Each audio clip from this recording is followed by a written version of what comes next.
Actually প্রথম আলো পত্রিকাটা একসময় আমি নিজেও ভক্ত ছিলাম। কোন এক সময় রেগুলারলি প্রথম আলো পত্রিকা রাখতাম। প্রথম আলোর অনেক কিছু ভালো লাগতো। এটা সত্যি কথা। কিন্তু প্রথম আলোর সবচেয়ে বড় হিপোক্রিসিটা কি? প্রথম আলো কিছু সেক্টরের নিউজ গুলো এখনো কিন্তু খুব স্বচ্ছ ভালো। তাদের অবস্থা কি একটা একটা মার্কেটিং এর থিওরির সাথে আমি আপনাকে এটা কম্পেয়ার করে বলি। যেমন দেখবেন মানুষ কিন্তু যেকোনো প্রোডাক্ট যখন বাজারে ছাড়ে তখন তারা চিন্তা করে যে প্রতিযোগী যেসব প্রোডাক্ট গুলো আছে কম্পিটিটিভ ওই প্রোডাক্ট গুলোর সাথে বাজারে মার্কেট পাওয়ার জন্য তারা করে কি এমন কিছু গুণাবলী দিয়ে দেয় যাতে অন্য প্রোডাক্টের চেয়ে এই প্রোডাক্টের গুণাবলীটা আরো বেশি মানুষের কাছে আকর্ষণ হয়ে ওঠে।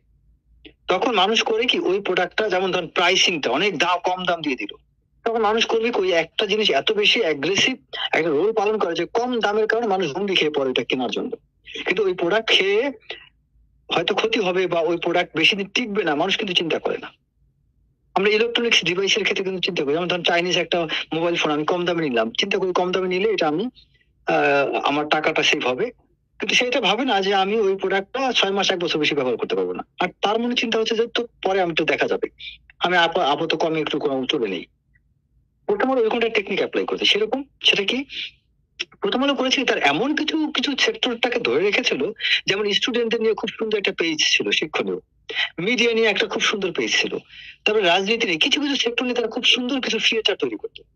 ওই ফিচারের কারণে তারা এমন স্থায়ী কিছু টার্গেট কাস্টমার তৈরি করেছিল যে কাস্টমাররা কখনো প্রথম আলো ছাড়তো না, এবং এখনো তারা ছাড়ে না, ছেড়ে যায় না। কারণ আমি এখনো কিন্তু প্রথম আলো কিছু কিছু ফিচার পড়ি, এটা সত্যটা মানতে হবে, যার যে গুণ আছে আপনাকে বলতে হবে। কিন্তু এই বিষয়গুলো সামনে রেখে পেছন থেকে প্রথম আলো অনেক বড় একটা ক্ষতি করেছে আমাদের। সেটা হচ্ছে আমাদের মেরুদণ্ডটা আঘাত করেছে। কিরকম? বাংলাদেশের জনগণের জন্য আমরা হচ্ছি মানে হিন্দু বলেন, মুসলিম বলেন, খ্রিস্টান বলেন, সব ধর্মের জন্যই আমাদের এই পুরো এশিয়ান বা ইন্ডিয়ান সাবকন্টিনেন্টের মানুষগুলো কিন্তু ধর্মভীরু। হিন্দু হলেও সে তার ধর্মভীরু, মুসলিম হলে মুসলমান ধর্মভীরু। এই জায়গাটার যে জায়গার মানুষ ধর্মের প্রতি খুব বেশি আসক্ত সেই জায়গার মানুষের ধর্মীয় অনুভূতিতে আঘাতটা করেছে এবং খুব সূক্ষ্ম ভাবে। এই যে তার একটা ছিল, আপনার সন্তানকে জঙ্গি বানাচ্ছেন না তো, এটাই তো খুব একটা ডেঞ্জারাস একটা প্রশ্ন। এবং তিনি এখানে মানে এই জঙ্গি তকমাটাকে সে তার এটাকে এমন ভাবে এস্টাবলিশ করেছে মানে কেউ ধর্ম পালন করছে, কোরআন পড়ছে, মাদ্রাসায় যাচ্ছে মানে সে জঙ্গি হয়ে যাবে। এই জায়গাটা সে এত সূক্ষ্মভাবে এটাকে প্লেস করেছে যে অনন্য জায়গার জনপ্রিয়তার কারণে মানুষ এই একটা বিষয়টাকে ইগনোর করতে পারেনি। মানে আপনার মগজে এমন ভাবে জায়গা করে নিয়েছে যে অনেক বড় একটা ক্ষতি করা সত্ত্বেও আপনি সেটাকে অ্যাকসেপ্ট করতে চাননি, আপনার বিশ্বাসে নিতে পারেননি যে এর দ্বারা এত বড় খারাপ কাজ হতে পারে, বা এর দ্বারা একটা মিথ্যা বা একটা অপবাদ বা কাউকে ফাঁসানোর মতো কোনো কাজ হতে পারে, এটা কেউ ভাবতে পারেনি।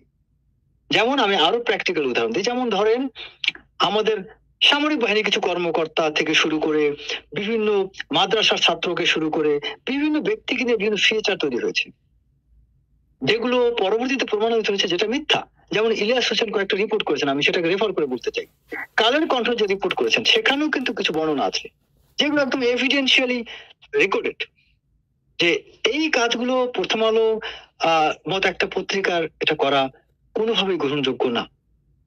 এবং এটা প্রথম আলোর মতো একটা পত্রিকা বাংলাদেশে যে জনপ্রিয়তা অর্জন করেছিল সেই রকম একটা প্ল্যাটফর্ম থেকে তারা এরকম ধোঁকাবাজি বা এই ধরনের বিট্রে এবং প্রতারণা বাংলাদেশের মানুষের সাথে করতে পারবে, এটা মানুষ সত্যি নিতে গেলে শিখ হয়ে যাচ্ছে, অসুস্থ হওয়ার মতো একটা অবস্থা হয়ে গেছে।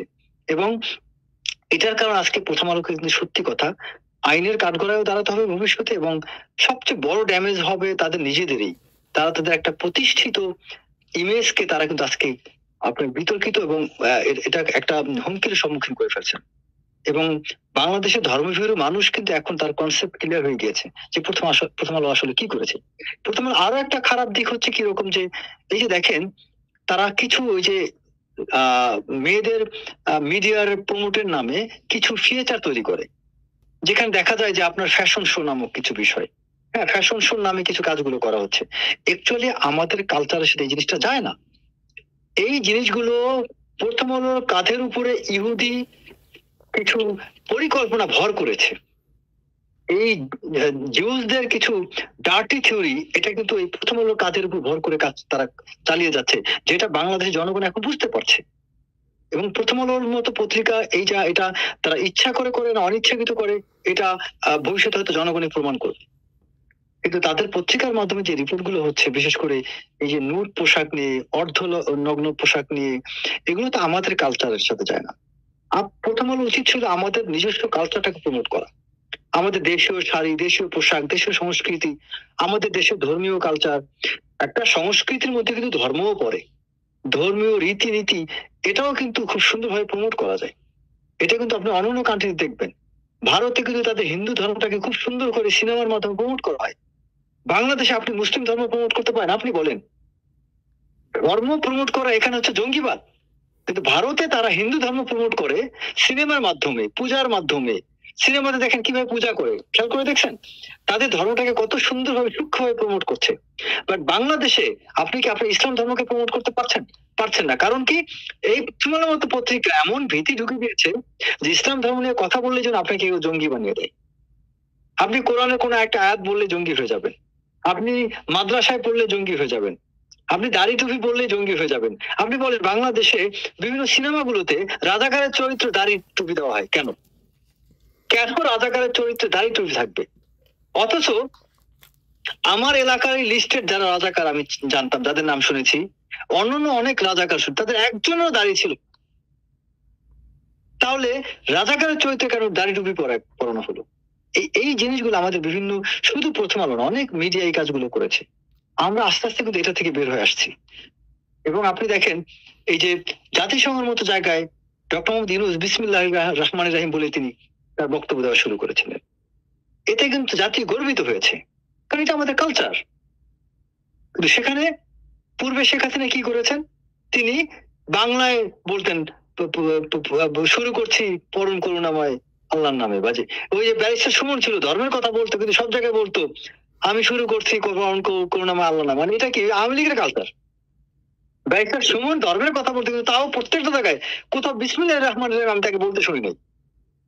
তার মানে আওয়ামী লীগ মানি হয়ে গিয়েছে ভারতের একটা তোষামোদী দল হিসাবে। এটাই আওয়ামী লীগের সবচেয়ে বড় ক্ষতি। কিন্তু সেই মাওলানা ভাসানীর দল, শেখ মুজিবের দল, যে আওয়ামী লীগ স্বাধীনতার সাথে ওতপ্রোতভাবে জড়িত, সে আওয়ামী লীগ কি ভারতের চাটুকার হতে পারে, দালাল হতে পারে? এটাই কোনোভাবে মানায়? সে আওয়ামী লীগ কিন্তু এভাবেই নিজেদেরকে ডুবিয়েছে। প্রথম আলোর যে ভুলগুলো তাদের শুধরানো উচিত, আওয়ামী লীগের ভুলগুলো শুধরানো উচিত। এবং আমি মনে করি এটা খুবই সিরিয়াস একটা বিষয়। এবং আশা করি সামনে তারা এই ভুলগুলো করলেও বাঙালি জাতিকে আর বিভ্রান্ত করতে পারবে না।